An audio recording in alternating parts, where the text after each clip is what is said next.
বুকের ভেতর অনেক ঝড়, বুক পেতেছে গুলিকর। দেশদ্রোহীরা গুলি করেছিল, কিন্তু দেশপ্রেমিকদের সেই ঝড় থামেনি। ঝড়ে লণ্ডভণ্ড হয়েছে ভয়ঙ্কর খুনি রক্তচোষা এক অহংকারী শাসকের 15 বছরের অবৈধ সাম্রাজ্য। এরপর কেটে গিয়েছে 2 বছর, কিন্তু যারা নিজেদের বুকে গুলি নিয়ে আমাদেরকে মুক্ত করে গিয়েছে তাদের বুকের সেই ঝড় কি থেমেছে? বুকে হয়তো এখনো ঝড় ওঠে, আবারও হয়তো চিৎকার করে বলতে ইচ্ছে করে, এজন্যই কি বুক পেতে দিয়েছিলাম। বুকের তাজা রক্তের দাগ এখনো শুকায়নি, তার আগেই দেশ চলে যায় আরেক রক্তচোষার হাতে। ওরা শহীদের রক্ত বেচে নিজেদের জায়গা পাকাপোক্ত করেছিল। বিপ্লবের দাফন শুরু হয়েছিল জুলাইয়ের শেষ সপ্তাহ থেকেই। পলাতক খুনির ক্ষমতা ছাড়া অবশ্যম্ভাবী হয়ে পড়লে শুরু হয় সুপরিকল্পিত এক ষড়যন্ত্র। 3রা আগস্ট রাতে চূড়ান্ত করা হয় আসিফ নজরুল হচ্ছেন তত্ত্বাবধায়ক সরকারের প্রধান। পরিস্থিতি সামাল দেয়া না গেলে যুক্ত করা হবে ডক্টর ইউনূসকে। যদিও ভাগাভাগির সেই পরিকল্পনা ইউনূসকে বাদ দিয়ে করা যায়নি। জুলাইয়ের আরও 8 মাস আগে ডক্টর মোহাম্মদ ইউনূসের নেতৃত্বে নতুন বাংলাদেশের যাত্রার সিদ্ধান্ত চূড়ান্ত করা হয়েছিল বাংলাদেশ থেকে অনেক দূরের এক শহরে। যে কারণে ডক্টর ইউনূসকে ছাড়া সরকার গঠন করা কখনোই সম্ভব হতো না। আরও পরিষ্কার করে বললে, ডক্টর ইউনূস কখনোই সেই সরকারকে বৈধতা পেতে দিত না। মাঝে একটু নাটক চলেছে, ডক্টর ইউনূস আসবেন না, তিনি ক্ষমতা চান না, ঘ্যান আরও অনেক কিছু। এসবই ছিল ইউনূস এবং কয়েকজন ছাত্র নেতার গোপনে পরিচালিত নাটকের অংশ। ডক্টর মোহাম্মদ ইউনূস যে নির্বাচন চাচ্ছিলেন না, তার প্রমাণ হলো তিনি দেশের বাইরে গিয়ে বলেছিলেন বাংলাদেশে একটি মাত্র দল নির্বাচন চায়, আর কেউ নির্বাচন চায় না। আচ্ছা, নির্বাচনের প্রতি যার এত ভালোবাসা, তিনি কি এই কথা বলতে পারেন? ইউনূসের পেছনের দরজা দিয়ে ঘরে ঢোকার এই অভ্যাস অনেক পুরাতন। 2007 সালে নাগরিক শক্তি নামে রাজনৈতিক দলের ঘোষণা দিয়েছিলেন 2 নেত্রীকে মাইনাস করে ক্ষমতায় বসার উদ্দেশ্যে, কিন্তু জনসমর্থন না পাওয়ার খালেদা জিয়া দেশ ছাড়তে রাজি না হওয়ায় সেই যাত্রায় ইউনূসের স্বাদ না মিটিল। পরের 15 বছর হাসিনার গুম, খুন আর দুঃশাসনে অতিষ্ঠ মানুষের জন্য একটা পরিবর্তন দরকার ছিল। হাসিনার পরে কে রাষ্ট্রপ্রধান হবে সেই পরিকল্পনার আগেই ডক্টর ইউনূসের রাষ্ট্রপ্রধান হবার সিদ্ধান্ত পাকাপোক্ত হয়ে যায়। 2007 সালের মতো এবার আর ভুল করেননি, সোজা ফ্রান্স থেকে উড়ে গিয়েই রাজার চেয়ারে। আমার মতো সারা দেশের মানুষ এক বাক্যে ইউনূসের সেই নেতৃত্ব মেনে নিয়েছিল। কিন্তু কয়লা ধুলে ময়লা যায় না। ইউনূস তার আত্মকেন্দ্রিক স্বার্থপরতার মানুষের রক্তচোষা মহাজনী ব্যবস্থাপত্র থেকে বেরিয়ে আসতে পারেননি।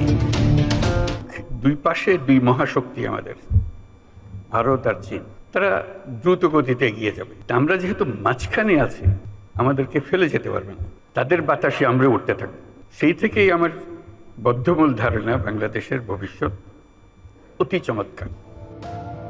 শেষ বয়সে চাওয়া পাওয়ার কিছু নাই দাবি করে নিষ্ঠা আর সততার সাথে দেশকে এগিয়ে নিয়ে যাবার যে স্বপ্ন ইউনূসে দেশের মানুষকে দেখিয়েছিলেন, তা ছিল শতাব্দীর জঘন্যতম মহাপ্রতারণা। আজকে আবু সাঈদের কথা মনে পড়ছে আমাদের, যে আবু সাঈদের ছবি বাংলাদেশের প্রতিটি মানুষের মনে গেঁথে আছে, এটা কেউ ভুলতে পারবে না। কি অবিশ্বাস্য একটা সাহসী যুবক বন্দুকের সামনে দাঁড়িয়ে আছে, এবং তারপরে থেকে কোনো যুবক, কোনো যুবতী আর হার মানে নাই। ইউনূসের 1.5 বছরে বাংলাদেশের ইতিহাসের সবচেয়ে বেশি অনিয়ম আর নৈরাজ্য চলেছে, যার সুবিধা ভোগী ছিলেন ইউনূস নিজেই। এই জুলাই দেশ জাতির জন্য ইউনূস কিছু করেননি। সামনে মুরগি দেখিয়ে মানুষকে ডাল খাইয়ে বিদায় নিয়েছেন ডক্টর মোহাম্মদ ইউনূস। খোলা সমুদ্র কেবল ভৌগোলিক সীমারেখা নয়, এটি বাংলাদেশের জন্য বিশ্ব অর্থনীতির সঙ্গে যুক্ত হওয়ার উন্মুক্ত দরজা। নেপাল, ভুটান ও 7 সিস্টার্সকে নিয়ে এই অঞ্চলে অর্থনৈতিক সমৃদ্ধির বিশাল সম্ভাবনা রয়েছে। বাংলাদেশের মানুষকে বোকা বানাতে ডক্টর ইউনূস প্রথম যে কার্ডটি খেলেছিলেন তা হলো ভারত বিরোধী কার্ড। 7 সিস্টার নিয়ে যৌন উত্তেজক করা এক বক্তব্য দিয়ে এদেশের মানুষের মন কেড়ে নেন, কিন্তু বাস্তবে যা ঘটেছে তা পলাশীর প্রান্তরে মির্জাফরের প্রতারণার চেয়েও ভয়ঙ্কর। ভারত বিরোধী বক্তব্য দিলেও বাস্তবে ভারতের সাথে আওয়ামী লীগের চেয়েও নতজানু নীতিতে চলেছে বাংলাদেশ। মানুষ যেন ইলিশ মাছটা পায়, এবং দেশের মানুষকে না খাইয়ে বাইরে পাঠানো আমি কোনো মতে অ্যাপ্রুভ করি না। ইউনূসের উপদেষ্টা ক্ষমতায় বসেই সাফ জানিয়ে দেন দেশের মানুষকে না খাইয়ে আর ইলিশ রপ্তানি না, কিন্তু বাস্তবে ঘটেছে তার বিপরীত। হাসিনার চেয়ে দ্বিগুণ ইলিশ ভারতে পাঠিয়েছে ইউনূসের সরকার। বাংলাদেশ থেকে ৩,০০০ মেট্রিক টন ইলিশ যাচ্ছে ভারতে। ভারত থেকে গেল বছর আলু, পেঁয়াজ, চিনি, চাল থেকে বিদ্যুৎ সবকিছুরই আমদানি বেড়েছে আগের বছরের চেয়ে।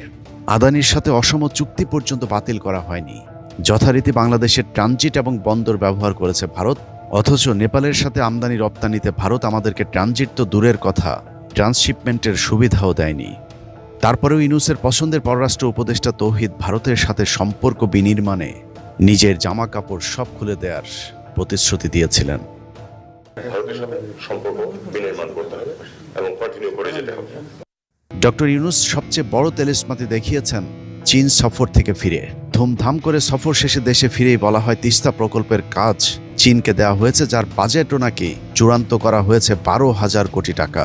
ইউনূসের লুটপাটের ভাগিদার রেদওয়ানা সে সময় জানিয়েছিলেন 2026 সালের জানুয়ারিতে নাকি তিস্তা প্রকল্পের কাজ শুরু হবে, অথচ বাস্তবতা হলো তারেক রহমানের চীন সফরের আগে চীনের সাথে তিস্তা প্রকল্প নিয়ে কোনো আলোচনাই করেনি ইউনূস সরকার। অবশেষে আগামী বছরের জানুয়ারিতে শুরু হতে যাচ্ছে কাঙ্ক্ষিত তিস্তা মহাপরিকল্পনা প্রকল্প। এতে গুরুত্ব পাচ্ছে সেচ, ভাঙন রোধ ও বন্যা নিয়ন্ত্রণ। পানি সম্পদ উপদেষ্টা সৈয়দা রিজওয়ানা হাসান জানিয়েছেন, চীনের সহযোগিতায় 12,000 কোটি টাকার প্রকল্পটি বাস্তবায়ন হবে। সকল রাষ্ট্রীয় সরকারি আনুষ্ঠানিকতা শেষ করে 2026 সালের 1 জানুয়ারি থেকে আমরা কাজ শুরু করতে পারি। তিস্তা প্রকল্প দায়িত্ব তো চীনকে দেওয়া হয়নি, এটা ভুল ধারণা। উপরে উপরে ভারত বিরোধিতার গল্প শুনিয়ে চীন সফরে যান ইউনূস। সেখান থেকে ফিরে এসে জানান চীন বাংলাদেশকে যা চায় তাই দিতে নাকি রাজি। 6 মাসের ভেতরে 5টি হাসপাতাল তৈরির চুক্তিও নাকি চূড়ান্ত প্রায়, কিন্তু ইউনূসের সেই কিতাবের গরু গোয়ালে এখনো পর্যন্ত খুঁজে পাওয়া যায়নি। চায়নার সাথে আমাদের একটা হেলথ সার্ভিসের এক ধরনের যোগাযোগটা আরও বৃদ্ধি করে, যত ধরনের কোলাবোরেশন করা যায়। অলরেডি চায়না জানিয়েছে তারা বাংলাদেশে একটা জেনারেল হসপিটাল করে দিবে। বাংলাদেশে ইউরোপের বেশ কয়েকটি দেশের দূতাবাস না থাকায় ভিসা প্রার্থীদের ভারতে যেতে হয়। ইউনূস ক্ষমতায় বসে ঘোষণা দিয়েছিলেন ইউরোপের সব দেশ বাংলাদেশে দূতাবাস খুলবে। এখন থেকে আর ইউরোপের ভিসার জন্য কাউকে ইন্ডিয়া যেতে হবে না। ইউরোপীয় ইউনিয়নের 19 জন রাষ্ট্রদূতের সঙ্গে আমার বৈঠক হয়েছে। এই প্রথমবারের মতো ইউরোপিয়ান ইউনিয়নের প্রায় সকল দেশের রাষ্ট্রদূতগণ একসঙ্গে ঢাকায় এসে সরকারের সঙ্গে বৈঠক করলেন। এই দেশগুলোর বেশিরভাগ দূতাবাস দিল্লিতে। একত্রে ঢাকায় আসলেন শুধু এই বার্তা দেওয়ার জন্য যে ইউরোপীয় ইউনিয়ন বাংলাদেশকে সর্বোচ্চ সমর্থন ও সহযোগিতা দেওয়ার জন্য প্রস্তুত। ইউনূসের রক্ত গরম করা সেই বক্তব্য শুনে ভিসা প্রার্থী বাংলাদেশিরা স্বপ্ন দেখলেও বাস্তবে ইউরোপের কোনো দেশ বাংলাদেশে ভিসা সেন্টার খোলেনি। উল্টো এখন ভিসা প্রার্থীদের ভারতে গেলে আগের চেয়ে বেশি হয়রানির শিকার হতে হচ্ছে। ইউনূসের সেই ধাপ্পাবাজি বুঝে ওঠার আগেই জুলাই বিপ্লবের গতিপথ বদলে যায়। 5 তারিখের পরপর সবার আগে যা হওয়া প্রয়োজন ছিল তা হলো জুলাই বিপ্লবে কতজন শহীদ হয়েছে তার প্রকৃত সংখ্যা নির্ধারণ করা, কিন্তু ইউনূস তা করেনি। এমনকি আহত পঙ্গু যোদ্ধাদেরকে চিকিৎসার দাবিতে বেশ কয়েক দফা রাস্তায় নামতে হয়েছিল।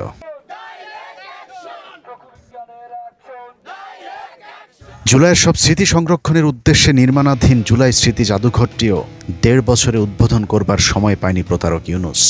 যদিও জুলাই স্মৃতি ফাউন্ডেশনের নামে শত কোটি টাকার তহবিল চেটে পুটে খেয়ে গিয়েছে ইউনূস সরকার। জুলাই গণ অভ্যুত্থান জাতীয় জাদুঘর যেটা, সেই জাদুঘর খুলে দেওয়া হচ্ছে না। 5ই আগস্টের মধ্যে জুলাই জাতীয় জাদুঘর খুলে দিতে হবে, না হলে জনগণ নিজেরাই সেই জাদুঘর কিন্তু খুলে নেবে এবং নিজেরাই সেই জাদুঘরে যাওয়ার ব্যবস্থা করবে। 5 তারিখের পর সেনাপ্রধান ওয়াকারের নেতৃত্বে সেনাবাহিনীর একটি অংশ আওয়ামী লীগ নেতাদেরকে 1 বছর ধরে ক্যান্টনমেন্টে রেখে বিদেশে পালাতে সহায়তা করেন, কিন্তু ইউনূস সরকার একবারের জন্য তাদেরকে সরকারের হাতে হস্তান্তরের কোনো দাবি করেনি। বরং ইউনূস সরকারের উপদেষ্টারা ভাগাভাগির মাধ্যমে তাদেরকে ভারতে পালিয়ে যেতে সহযোগিতা করেছেন। পলাতক আওয়ামী লীগ নেতাদের রেখে যাওয়া হাজার হাজার কোটি টাকার অবৈধ সম্পত্তি বাজেয়াপ্ত করে রাষ্ট্রীয় কোষাগারে জমা হবার কথা, কিন্তু তা না করে দীর্ঘ সময় ধরে বিভিন্ন রাজনৈতিক দলকে লুটপাট করার সুযোগ করে দিয়েছে ডক্টর ইউনূস। চাঁদাবাজি আর দখলবাজিতে এক নৈরাজ্যকর পরিস্থিতি তৈরি হলেও পুলিশ প্রশাসনকে নিভৃত রাখা হয়েছে। যে অরাজকতা থেকে এখনো পর্যন্ত উঠে দাঁড়াতে পারেনি বাংলাদেশ। সচিবালয় থেকে শুরু করে পুলিশ প্রশাসন ইউনিয়ন পরিষদ পর্যন্ত কোনো জায়গায় ন্যূনতম পরিবর্তন আনেনি তার সরকার। এমনকি নিজের উপদেষ্টাদের বিরুদ্ধে ওঠা অভিযোগের ব্যাপারেও সবসময় উদাসীন ছিলেন ডক্টর ইউনূস। লুটপাটি ইউনূস আর তার উপদেষ্টারা এতটাই মত্ত ছিল যে দেশে হামের টিকা সহ বিভিন্ন অতি জরুরি ওষুধ পর্যন্ত আনতে ভুলে গিয়েছিল। ইউনূসের তাতে কোনো সমস্যা নেই, কারণ এদেশে তার কেউ থাকে না। এ পর্যন্ত প্রায় 1000 শিশু শুধুমাত্র হামের টিকা না পেয়ে মারা গিয়েছেন। ইউনূস সিঙ্গাপুর বানানোর স্বপ্ন দেখিয়ে গোটা বাংলাদেশকে রংপুর বানিয়ে আবারও চম্পট। ইউনূস আমাদেরকে কি কি স্বপ্ন দেখিয়ে তারপর স্বপ্নদোষে পরিণত করেছেন তার একটা ছোট্ট বিবরণ দেখা যাক, চলুন। ভারতীয় কর্মকর্তাদের আধিপত্যের কারণে বাংলাদেশের অনেক দক্ষ কর্মকর্তা কর্মচারী গেল 15 বছরে গ্রামীণ ফোন থেকে চাকরি হারিয়েছেন। ডক্টর ইউনূস আসার পর সেই গ্রামীণ ফোনের কর্মকর্তা কর্মচারীরা বারবার তাদের চাকরি ফেরত চাইলেও ডক্টর ইউনূস ভারতীয়দেরকেই গ্রামীণ ফোনে বসিয়ে রেখেছেন। নিয়ে আসে ভারত থেকে লোকজন এবং তাদের আন্ডারে যে বাংলাদেশিদেরকে জয়েন করানো হয় তারাও আপ টু দ্য মার্ক না। এদেশের মানুষের পেটে ভাত নাই, ইন্ডিয়ান নিয়ে এসে এদেশে কাজ করাচ্ছে। টপ 3 জন ভারতীয় এই এখানে চাকরি করে। আপনি এই 4000 এমপ্লয়কে আপনি কর্মচ্যুত করলেন, এর তারা রাস্তায় ঘুরছে। জাপান গেলাম, শুনলাম তাদের বহু লোক দরকার। আমরা বলি আমরা লোক নিয়ে বসে আছি, আমাদের কত লোক লাগবে বলে আপনি যত দিতে পারেন। তা আমি তাৎক্ষণিক বললাম যে আমরা 1 লক্ষ লোক পাঠাবো। আর কি বলতে পারি, এসব সংখ্যা বলা। সে যখন ওপেন এন্ডেড একটা কথা বলেছে, তারা বলছে হ্যাঁ আমরা 1 লক্ষ নেব।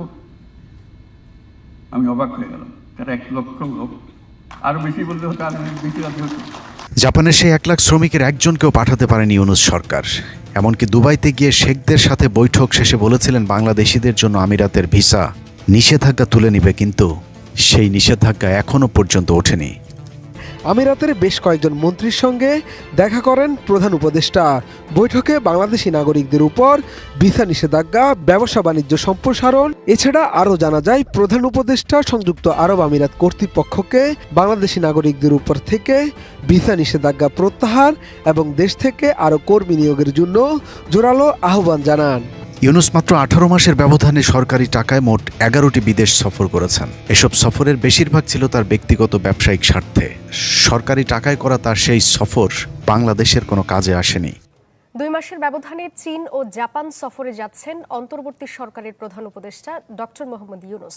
বিদেশ সফরের পাশাপাশি দেশের টাকা খরচ করে বিদেশিদের রাষ্ট্রীয় অতিথি করে এনে নিজে ব্যক্তিগত সম্পর্ক জোরদার করেছেন, কিন্তু দেশের কোনো কাজে আসেনি। আল্লাহর কাছে মোনাজাত করি আজিয়া ইউনিট দিয়ে আই বিয়াগুনে মিলি যেন সাম্যর এই ঈদ ফাইতান্ন সাম্যর ঈদ যেন ওনারা নিজের বাড়ির জায়গায় ঈদ গরিত পারেন।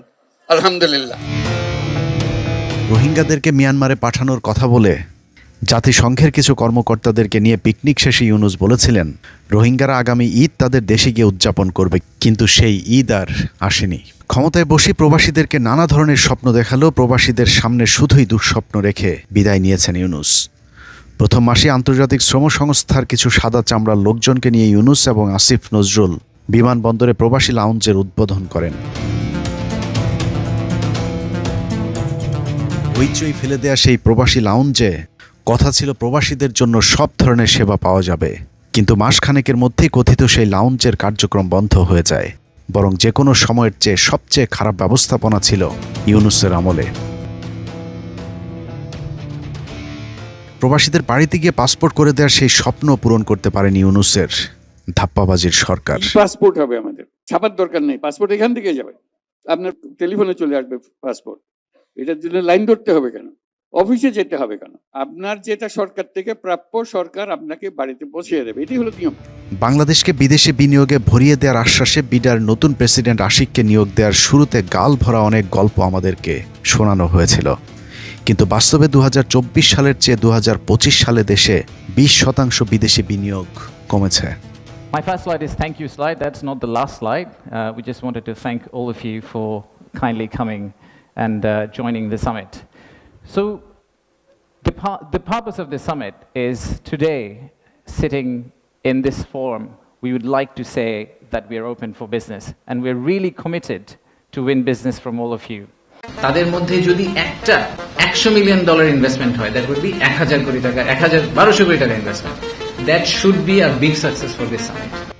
ইউনূসের আমলে গুরুত্বপূর্ণ দুটি কমিশন গঠন করা হয়েছিল, একটি সংবিধান সংস্কার কমিশন, অন্যটি পিলখানা হত্যাকাণ্ডে গঠিত স্বাধীন তদন্ত কমিশন। দুটি কমিশনে সরকারি অর্থ খরচ করে ফলাফল একেবারে শূন্য। এর মধ্যে বিডিআর স্বাধীন তদন্ত কমিশনে কিছু কাজ হলেও সেটা প্রকাশ না করে গায়েব করে দেয় ইউনূস। আর সংবিধান সংস্কার কমিশনের নামে পুরোটাই ছিল ইউনূসের ঘনিষ্ঠজন আলী রিয়াজের মহা প্রতারণা। জনগণের টাকা লুটপাট করবার পর আলী রিয়াজও এখন আমেরিকাতে চম্পট দিয়েছে। ক্ষমতা গ্রহণের শুরু থেকে শেষ পর্যন্ত প্রতারণা করে গিয়েছে ডক্টর ইউনূসের সরকার। 1.5 বছরে পুরো বিপ্লব ধ্বংস করে অসভ্যের মতো জাতির উদ্দেশ্যে বিদায়ী ভাষণে বলেন তার উপর অর্পিত সব দায়িত্ব নাকি তিনি নিষ্ঠার সাথে পালন করে গিয়েছেন। প্রিয় দেশবাসী, বিগত 18 মাস আমার উপর অর্পিত দায়িত্ব নিষ্ঠার সাথে পালন শেষে একটি নির্বাচিত সরকারের কাছে দায়িত্ব হস্তান্তরের প্রাক্কালে অন্তর্বর্তী সরকারের প্রধান উপদেষ্টা হিসেবে আজ আমি আপনাদের কাছ থেকে বিদায় নেবার জন্য উপস্থিত হয়েছি। মুখে মধুওয়ালা ইউনূসের ভেতরটা কত বিষাক্ত সেটা খাতা কলমে একটু বুঝিয়ে আসি চলুন। ডক্টর ইউনূস সম্পর্কে ভালোভাবে জানতে হলে গোড়া থেকে অনুসন্ধান শুরু করতে হবে। গরিবের মানবিক সুদখোর মহাজন বাংলাদেশের দরিদ্র মানুষকে ব্যাংকের মালিক বানিয়ে দেওয়ার স্বপ্ন দেখিয়ে অত্যাধুনিক এক সুদের ব্যবসা শুরু করেছিলেন। শুরুতে বিদেশি এনজিওগুলো ইউনূসের ব্যাংকে অর্থায়ন করে এক অভিনব শর্তে। গ্রামীণ ব্যাংকের লোন পেতে হলে একমাত্র নারীদেরকেই সেই লোনের জন্য আবেদন করতে হবে, এখানে পুরুষের কোনো জায়গা নেই। এনজিওগুলোর উদ্দেশ্য ছিল বাংলাদেশের নারীদেরকে রাস্তায় নামিয়ে আনার, ইউনূসের প্রয়োজন ছিল সহজ রাস্তায় পয়সা কামানো। মানবিক ব্যাংকের কথা বলা হলো বাংলাদেশের বিদ্যমান যে কোনো ব্যাংকের চেয়ে কঠিন শর্ত জুড়ে দেওয়া হতো চুক্তিপত্রে। স্ত্রীদের নামে লোন নেওয়া হলেও সেই লোনের টাকা পরিশোধে ব্যর্থ হলে স্বামীর ঘরে টিনের চাল, গরু, মহিষ, এমনকি জমির ফসল পর্যন্ত তুলে নিয়ে যাওয়া হতো।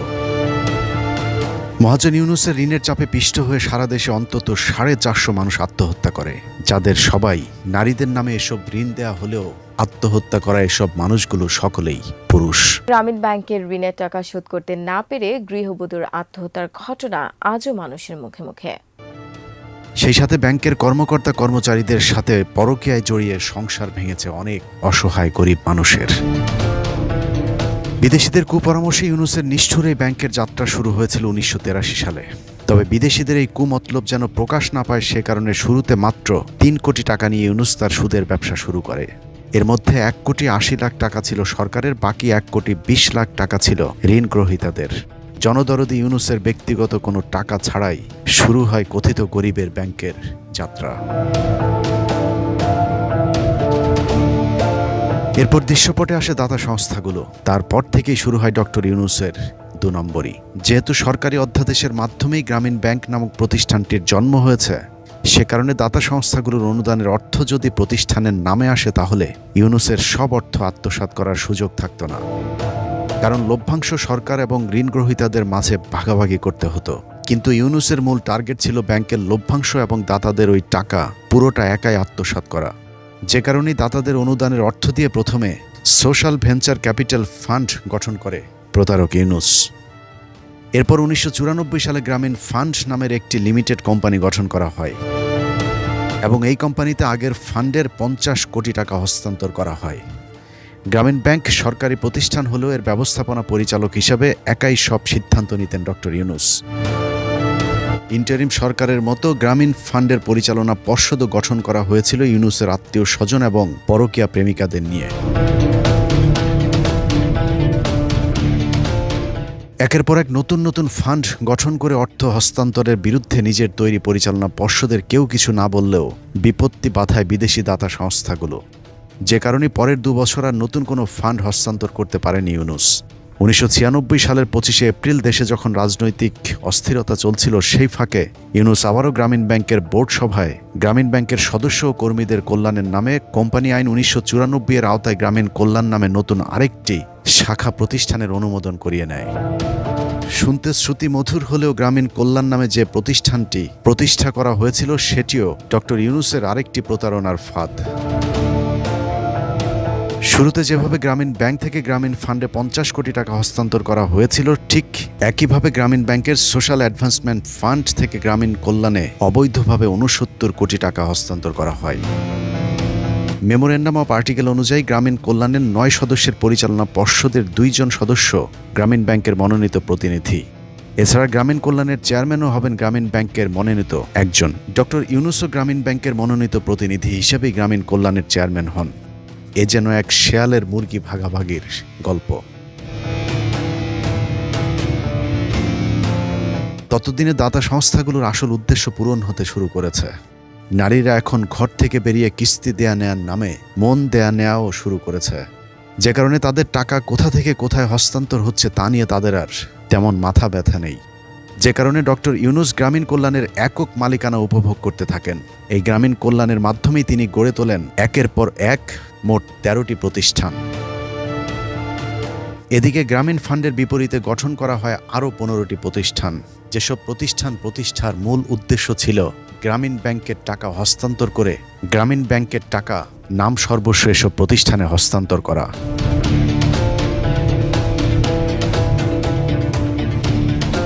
এসব নাম সর্বস্ব প্রতিষ্ঠানগুলোর মাধ্যমে বাংলাদেশের মানুষের কোনো উপকার না হলেও কপাল খুলে যায় ইউনূসের। গ্রামীণ ব্যাংকের নামে আসা বিদেশিদের অর্থ আর ঋণ গ্রহীতাদের রক্তচোষা সুদের টাকা এসব প্রতিষ্ঠানের নামে হস্তান্তর করতে শুরু করে ইউনূস। গ্রামীণ ব্যাংক থেকে ফান্ড সরানোর পর ইউনূস মূল প্রতিষ্ঠান গ্রামীণ ব্যাংকে ছুড়ে ফেলেন। আগেই বলেছে, গ্রামীণ ব্যাংক যেহেতু সরকারি অধ্যাদেশের মাধ্যমে প্রতিষ্ঠিত হয়েছিল, সে কারণে গ্রামীণ ব্যাংকের সাথে থাকলে সরকারি এসব নিয়মনীতি মেনে চলতে হতো। যে কারণে ইউনূস গ্রামীণ ব্যাংকের অর্থ সরিয়ে নিয়ে গ্রামীণ ফান্ড এবং গ্রামীণ কল্যাণ নামে দুটি প্রতিষ্ঠানের স্বৈরতন্ত্র প্রতিষ্ঠা করেন। কিন্তু গ্রামীণ ফান্ড এবং গ্রামীণ কল্যাণ নামে দুটি প্রতিষ্ঠানের মাদার প্রতিষ্ঠান যেহেতু গ্রামীণ ব্যাংক, সেহেতু আইনত এই প্রতিষ্ঠান দুটো গ্রামীণ ব্যাংকের অঙ্গ প্রতিষ্ঠান হিসেবে বিবেচিত। অতএব দেশের বিদ্যমান আইন অনুযায়ী প্রতিষ্ঠানগুলো চলতে বাধ্য ছিল। কিন্তু ডক্টর ইউনূস নিজেকে আইনের ঊর্ধ্বে ভাবতে শুরু করেন। ঠিক তখনই খেলাটা শুরু হয়।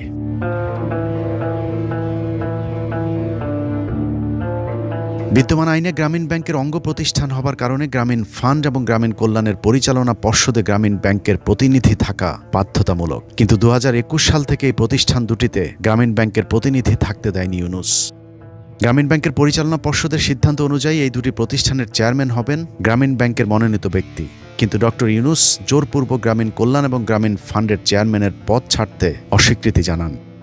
এরপরেই শুরু হয় ডক্টর ইউনূস এবং সরকারের সাথে দ্বন্দ্ব। হাসিনার সাথে এই দ্বন্দ্ব হয়তো এত প্রকট হতো না যদি না ডক্টর ইউনূস 111-এর সময় -2 ফর্মুলায় যুক্ত হতেন। তবে দুই শয়তানের যুদ্ধটা যথেষ্ট উপভোগ্য ছিল বাংলাদেশের মানুষের জন্য। প্রতিহিংসা নেয় ডক্টর ইউনূস এবং এমডি পদের জন্য পদ্মা সেতুর মতো সেতুর টাকা বন্ধ করেছে, তাকেও আবার পদ্মা নদীতে দিয়ে 2টা চুবড়ি দিয়ে উঠাই নেওয়া উচিত, মরে যাতে না যায়। একটু পদ্মা নদীতে চুবড়ি দিয়ে সেতুতে তুলে দেওয়া উচিত, তাহলে যদি এদের শিক্ষা হয়।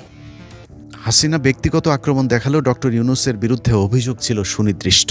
বাংলাদেশ ব্যাংক সূত্রে জানা যায়, ডক্টর মোহাম্মদ ইউনূসের সাউথ ইস্ট ব্যাংকের 02121000200061 নম্বরের অ্যাকাউন্টে 2000 সাল থেকে 2023 সাল পর্যন্ত 118,27,76,368 টাকা বিদেশি অনুদান এসেছে। এ অর্থের প্রায় অর্ধেক 47,89,96,655 টাকা এসেছে 111 সরকারের সময়ে। ধারণা করা হয় ইউনূসকে ক্ষমতায় বসাতেই এই অর্থ বিনিয়োগ করেছিল বিদেশিরা। তবে ক্ষমতায় বসতে না পারলেও 2005-06 ট্যাক্স ইয়ার থেকে শুরু করে 2022-23 ট্যাক্স ইয়ার পর্যন্ত সেই টাকা থেকে সরকারকে কর ফাঁকি দেওয়ার লক্ষ্যে তিনি 18,94,34,835 টাকার তথ্য গোপন করেছেন। জালিয়াতির এখানেই শেষ নয়, পুরো আয়কর ফাঁকি দিতে 2020-2021 অর্থ বছরে ডক্টর ইউনূসের ব্যক্তিগত অ্যাকাউন্ট থেকে প্রায় সব টাকা তুলে ইউনূস ট্রাস্ট নামে নতুন আরেকটি প্রতিষ্ঠান খুলে সেখানে হস্তান্তর করা হয়। ট্রাস্টের টাকা যেহেতু আয়কর মুক্ত, সে কারণে নতুন এই ট্রাস্ট গঠন করেন ডক্টর ইউনূস। এ ধরনের ফান্ডের ক্ষেত্রে সরকারকে 15% কর দিতে হলেও ইউনূস সেই করের টাকাও ফাঁকি দিয়েছেন। আর এ কারণেই ডক্টর ইউনূসের বিরুদ্ধে ট্যাক্স ফাঁকির মামলা হয়েছিল। সেই মামলাতে তার বিরুদ্ধে শাস্তি হলেও ইন্টারিম সরকারের প্রধান হয়ে তিনি সেই মামলা থেকে অব্যাহতি নেন। শ্রম আইন লঙ্ঘনের অভিযোগে নোবেলজয়ী ডক্টর মোহাম্মদ ইউনূসকে 6 মাসের বিনাশ্রম কারাদণ্ড দিয়েছে আদালত। তবে আপিল করার শর্তে জেলে না পাঠিয়ে ইউনুসকে জামিনও দেন বিচারক মেরিনা সুলতানা। এই রায়কে নিয়তি হিসেবে দেখছেন গ্রামীণ টেলিকম ও ব্যাংকের প্রতিষ্ঠাতা ডক্টর ইউনুস। কোনো কিছু প্রমাণ করতে পারে নাই, এর বিরুদ্ধে আমরা আপিল করব। এত সব জালিয়াতির পরেও সেই অর্থ যদি দেশে থাকতো তাহলে অন্তত সান্ত্বনা দেওয়া যেত, কিন্তু গ্রামীণ ব্যাংকের ব্যবসার নামে জালিয়াতির এই অর্থ যেভাবে ডক্টর ইউনুস আবারও বিদেশে পাচার করেছেন সেই গল্প আরও ভয়ঙ্কর। বিশ্বের অবৈধ অর্থ পাচারকারীদের ট্যাক্স হেভেন লুক্সেমবার্গ এবং ফ্রান্সের প্যারিসে ডক্টর মোহাম্মদ ইউনুস এক অভিজাত্যপূর্ণ সাম্রাজ্য গড়ে তুলেছেন। গ্রামীণ চেকের সাধারণ জামা কাপড়ের আড়ালে এক অন্য ইউনুস।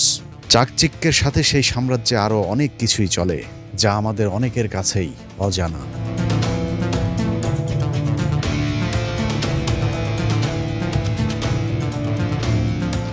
2008 সালে কর ফাঁকি দেওয়ার লক্ষ্যে বিতর্কিত লুক্সেমবার্গে নিবন্ধিত হয় গ্রামীণ ক্রেডিট এগ্রিকাল মাইক্রো ফাইন্যান্স ফাউন্ডেশন। এই ফাউন্ডেশনের প্রাথমিক মূলধন ছিল 5 কোটি ইউরো, বাংলাদেশি মুদ্রায় যার মূল্য 650 কোটি টাকার কাছাকাছি।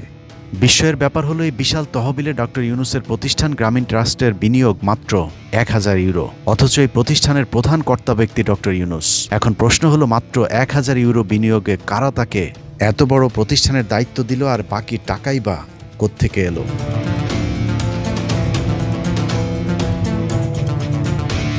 ফ্রান্সে 2018 সালে ইউনুস স্পোর্টস হাব নামক আরেকটি প্রতিষ্ঠান চালু করা হয়, যে প্রতিষ্ঠান বিশ্বের বিভিন্ন দেশের স্পোর্টসম্যানদের জন্য কাজ করে থাকেন। তবে উল্লেখ্য, কোনো বাংলাদেশি মানুষের জন্য এই প্রতিষ্ঠানের দরজা বন্ধ। খেলাধুলার নামে মূলত স্পোর্টস কনসাল্টিং ব্যবসা করছে এই প্রতিষ্ঠান। ইউনুস স্পোর্টস হাব কোনো দাতব্য বা অলাভজনক সংস্থা নয়, বরং ফ্রান্সের আইনে এটি একটি এসএস বা বাণিজ্যিক প্রতিষ্ঠান, যার 52% শেয়ারের মালিক দেখানো হয়েছে মিরপুরে অবস্থিত ইউনুস সেন্টারকে। তার মানে ইউনুস সেন্টার সেখানে বিনিয়োগ করেছে, কিন্তু বাংলাদেশের আইন অনুযায়ী দেশ থেকে বিদেশে পুঁজি বিনিয়োগ কঠোরভাবে নিয়ন্ত্রিত এবং একটি বাংলাদেশি অলাভজনক ট্রাস্ট ফ্রান্সের বাণিজ্যিক কোম্পানির মালিকানা হওয়া পুরোপুরি সাংঘর্ষিক। সেই বিতর্ক বাদ দিল, বিশাল অঙ্কের শেয়ার কেনার এই অর্থ কি বৈধ পথে বাংলাদেশ ব্যাংকের অনুমতি সাপেক্ষে ফ্রান্সে পাঠানো হয়েছে, নাকি হুন্ডির মাধ্যমে পাচার করা হয়েছে, তার আজ পর্যন্ত কোনো সদুত্তর দিতে পারেনি ডক্টর ইউনুস। প্যারিসের ড্যানন কমিউনিটিজ নামে আরেকটি প্রতিষ্ঠান রয়েছে ডক্টর ইউনুসের, যার মূলধন প্রায় 1,60,00,000 ইউরো, বাংলাদেশি মুদ্রায় প্রায় 200 কোটি টাকা। ডক্টর ইউনুস এই প্রতিষ্ঠানের প্রশাসক বা অ্যাডমিনিস্ট্রেটর, কিন্তু বাংলাদেশে তার বিরুদ্ধে মামলার রায়ের খবর সারা পৃথিবীতে ছড়িয়ে পড়লে 2025 সালের 30 এপ্রিল কৌশলে তিনি এ পদ থেকে পদত্যাগ করেন। আমরা করি নাই, সেই দোষের উপরে শাস্তি পেলাম। তবে আপাতত নিজেকে নতুন ঝামেলা থেকে বাঁচাতে পারলেও এটা নিশ্চিত যে 200 কোটি টাকাও ইউনুসের বাংলাদেশ থেকে পাচার করা। এসব জানার পরেও নিজেকে প্রশ্ন করুন, ইউনুসের বিরুদ্ধে শ্রম আইন লঙ্ঘন, দুর্নীতি এবং অর্থ পাচারের যে মামলা হয়েছে তা কি সঠিক নাকি অযৌক্তিক? গরিব মানুষকে ব্যাংকের মালিক বানিয়ে দেওয়ার স্বপ্ন দেখিয়ে সেই 1983 সালে ইউনুস যাদের কাছ থেকে 1,20,00,000 টাকা নিয়ে ব্যবসা শুরু করেছিলেন, তাদের কেউ ব্যাংকের মালিক হতে পারেনি। তবে ইউনুস এখন পৃথিবীর ব্যয়বহুল শহর প্যারিসের অভিজাত পাড়ায় রাজকীয় জীবনযাপন করছেন। এত সব জেনেও স্বৈরাচার হাসিনার পতনের পর ডক্টর ইউনুসকে বেছে নিয়েছিলাম। বিশ্বাস ছিল শেষ বয়সে ইউনুস হয়তো নিজের স্বার্থ না দেখে দেশের কথা চিন্তা করে সারা জীবন মানুষের মনে জায়গা করে নেবেন। কিন্তু নিয়তি এক নিষ্ঠুর খেলা খেলেছে বাংলাদেশের মানুষের ভাগ্য নিয়ে। এদেশে নিরীহ গরিব মানুষের রক্ত পানি করা টাকায় যেভাবে ফ্রান্সে নিজের সাম্রাজ্য গড়েছে, 5 তারিখের পর আবারও মানুষের রক্তের সাথে বেইমানি করেছে ডক্টর ইউনুস। পুরো 1.5 বছরে ইউনুস নিজের আখের গোছানো ছাড়া আর কোথাও কোনো পরিবর্তন আনেনি। আশপাশের লোকজনকে সব ধরনের অপকর্মের সুযোগ করে দিয়ে ইউনুস নিজের আখের গুছিয়ে নিয়েছেন। মাত্র 1.5 বছরের শাসনকালের ইউনুস যত অপকর্ম করেছে বাংলাদেশে তো বটেই, পৃথিবীর ইতিহাসে কোনো শাসক এত অল্প সময়ে এত ক্ষমতার অপব্যবহার করার নজির নেই। নিজের প্রয়োজনে পুরো রাষ্ট্র কাঠামোকে ইউনুস গ্রামীণ ব্যাংকের মতো ব্যবহার করেছেন, অনুসন্ধানে যার একটা সংক্ষিপ্ত তালিকা সংগ্রহ করা হয়েছে। ক্ষমতায় বসে ইউনুস তার নামে থাকা সব মামলা থেকে নিজেকে উদ্ধার করেছেন। গ্রামীণ ব্যাংকের বিপরীতে খোলা প্রায় 3 ডজন প্রতিষ্ঠানে আর্থিক কেলেঙ্কারির অভিযোগে ইউনুসের বিরুদ্ধে মোট 174টি মামলা হয়েছিল। দুর্নীতি, অর্থ পাচার, শ্রম আইন লঙ্ঘন সহ একাধিক মামলায় অভিযুক্ত থাকা সত্ত্বেও ডক্টর ইউনুস ক্ষমতা নেয়ার পরপর সব মামলা খারিজ করে নিয়েছেন।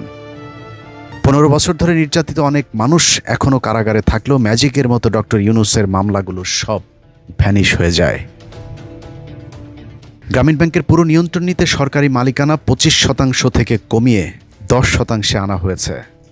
এতে রাষ্ট্র অর্থাৎ বাংলাদেশের মানুষ গ্রামীণ ব্যাংকের 15% লভ্যাংশ থেকে বঞ্চিত হয়েছে। সমাজ কল্যাণ মন্ত্রণালয়ের অধীনে সামাজিক নিরাপত্তা তহবিলের 700 কোটি টাকার ফান্ড নিয়ম বহির্ভূতভাবে ইউনূসের গ্রামীণ ট্রাস্টে হস্তান্তর করা হয়েছে। বিশাল অঙ্কের এই সরকারি অর্থ ট্রান্সফারে কোনো প্রকার টেন্ডার ছাড়াই কৌশলে এসএসএস পদ্ধতির আশ্রয় নেয় ডক্টর ইউনূস। ইউনূস সরকার প্রধানের চেয়ারে বসার পাশাপাশি নিজের ব্যবসাও সমান তালে চালিয়ে গিয়েছেন। বাংলাদেশের ইতিহাসে এটাই প্রথমবারের মতো সরকার প্রধান রাষ্ট্র পরিচালনা এবং ব্যবসা পরিচালনা একসাথে চালিয়ে গেছেন। সেই সাথে নতুন নতুন ব্যবসা প্রতিষ্ঠানের বন্দোবস্তও করে গিয়েছে, যা বাংলাদেশের আইন অনুযায়ী দণ্ডনীয় অপরাধ। ক্ষমতার অপব্যবহার করে ডক্টর ইউনূস গ্রামীণ টেলিকমের নামে ডিজিটাল ওয়ালেট অনুমোদন করিয়ে নিয়েছেন। এতে করে গ্রামীণ টেলিকম দেশের আর্থিক লেনদেন ব্যবস্থায় একচেটিয়া বাজার নিয়ন্ত্রণের সুযোগ পাবে। বিশ্ববিদ্যালয় প্রতিষ্ঠার শর্তাবলী না মেনে গ্রামীণ ইউনিভার্সিটির অনুমোদন করিয়েছেন ডক্টর ইউনূস। রাষ্ট্রযন্ত্র ব্যবহার করে ব্যক্তি ব্র্যান্ডিংয়ের জন্য প্রতিষ্ঠিত হয়েছে গ্রামীণ ইউনিভার্সিটি, যার মূল উদ্দেশ্য জাতি নয়, ইউনূসের একক ব্যবসা আর প্রচার। একইভাবে জনশক্তি রপ্তানিতে একচ্ছত্র নিয়ন্ত্রণের লক্ষ্যে গ্রামীণ এমপ্লয়মেন্ট সার্ভিসের মাধ্যমে আদম ব্যবসাতেও নাম লিখিয়েছেন ডক্টর ইউনূস। এর বাইরেও আরও অনেক অপকর্ম করে গিয়েছেন গরিবের বন্ধু সুদখোর ইউনূস। তবে নিজের স্বার্থ উদ্ধারের পর এক মুহূর্ত দেশে থাকেননি, এমনকি তার পরিবারের কেউ এখন দেশে নেই।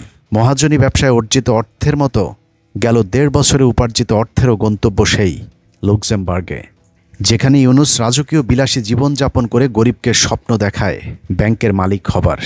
এনসিপি নেতাদের ঘাড়ে মাথা রেখে রাষ্ট্রপ্রধানের চেয়ারে বসলেও এখন দুর্দিনে তাদের পাশে নেই এই স্বার্থপর। এমনকি ছাত্রনেতাদের আধ্যাত্মিক বাবা আসিফ নজরুলও লুটপাট শেষে গভীর ধ্যানে আছেন। ক্ষমতায় থাকাকালীন জাতিসংঘের অধিবেশনে যোগ দিতে নিউ ইয়র্কে এসে ইউনূস তার উপদেষ্টাদের নিয়ে নিউ ইয়র্কের জেএফকে এয়ারপোর্ট থেকে সেফ এক্সিট নিলেও আক্তার সহ কয়েকজনকে রেখে গিয়েছিলেন আওয়ামী লীগ সন্ত্রাসীদের হামলার মুখে। অথচ তিনি চাইলেই তাদের নিরাপত্তার ব্যবস্থা করতে পারতেন। তার সময়ই ঘটেছিল হাদি হত্যাকাণ্ড। যথারীতি তার বিচারেও তিনি কিছুই করেননি। ইউনূস কাজের কাজ না করলেও যথারীতি জানাজায় অংশ নিয়ে মায়া কান্নায় আরেকবার বাঙালির চোখ ভিজিয়েছিলেন।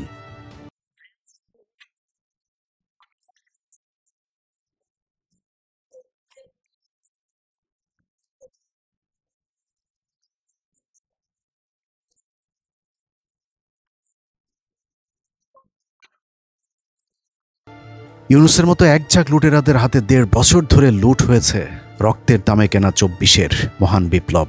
5ই আগস্ট বিপ্লবীদের জন্য অপ্রাপ্তি, হতাশার দীর্ঘশ্বাস হয়ে ইতিহাসে সংরক্ষিত হবে। যদিও ইউনূস গংদের জন্যে এ বিপ্লব ছিল আশীর্বাদ, তবে ইতিহাসের এই দিন পর্যন্ত 24-এর গাদ্দাররা সুবিধাজনক অবস্থায় থাকলেও ইতিহাস কাউকে ক্ষমা করবে না। আল্লাহ হাফেজ।